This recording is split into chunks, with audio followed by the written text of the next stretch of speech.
less than 1 week ago when Senator John McCain on national television warned the nation about a grave threat to democracy, maybe even, quote, destroying the fabric of democracy. So in our third story tonight, why have McCain and Sarah Palin stopped sounding the trumpet on this grave threat over the last few days? And no, he didn't just forget. McCain's charge was that the national grassroots group Acorn was committing widespread voter fraud, disenfranchising voters by registering fictional voters, and that Barack Obama had helped to fund Acorn. As we have explained previously, some part-time workers have been accused of ripping off Acorn because fictional voters do not vote. But there may be other reasons why McCain has dropped the voting fraud rhetoric, namely new reports that McCain himself has funded not one but two Republican owners of voter registration firms, both of whom are embroiled in very real charges of very real and concerted efforts to disenfranchise real voters. First, meet Mark Jacoby. Yes, that would be a mugshot. He was arrested Saturday night in California on 2 counts of perjury and 2 counts of vote fraud. The charge that Jacoby registered a fake address in California so he would be legally eligible to register other voters in the state. Mr. Jacoby's company is YPM, Young Political Majors, and YPM was no stranger to vote fraud claims even before Jacoby's arrest. Prosecutors in L.A., Ventura, and San Bernardino counties are investigating Jacoby's company after dozens of voters accused YPM of slamming, which is registering them as Republicans without their knowledge. The Los Angeles Times finding YPM registered more than 80% of its new Republicans either without their knowledge or by misleading them. So what does YPM have to do with McCain? YPM makes money by registering not voters but Republican voters specifically, working not only as a subcontractor for the California Republican Party, but also, according to the Ventura County Star, for the voter registration bounties offered by another man, Steve Poizner, a multimillionaire who offered YPM $5 for every new Republican registered. Like a bounty.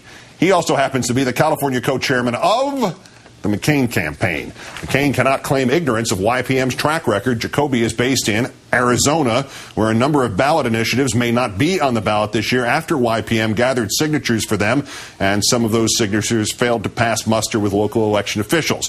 And YPM was publicly accused of vote slamming before in 2004 in both Florida and Massachusetts. And then there is Nathan Spruill, former head of the Arizona Republican Party. He, too, now in the vote registering business, and a serial denier of whistleblowers who not only accuse him of slamming voters into the Republican Party, but also claim he has torn up Democratic registrations in Oregon, Nevada, Pennsylvania, and West Virginia. Real registrations of real voters, real Americans who thought they were registered and may very well have been denied their right to vote in the real elections of 2004.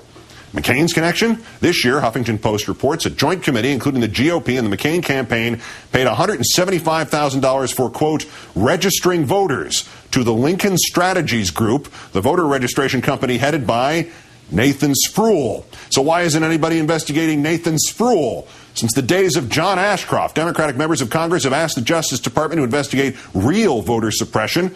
Congressman John Conyers, specifically including Spruill in one of his follow-ups last year, the stonewalling in stark contrast to the Justice response time on Republican claims about voter fraud last week, leaking word of its Acorn investigation the day after McCain pointed his finger at Acorn, previously pressuring prosecutors to pursue Republican claims about voter registration fraud, firing some of the prosecutors who refused to do so, including most famously New Mexico's David Iglesias, who later revealed Justice Department knew those claims in 2004 were bogus.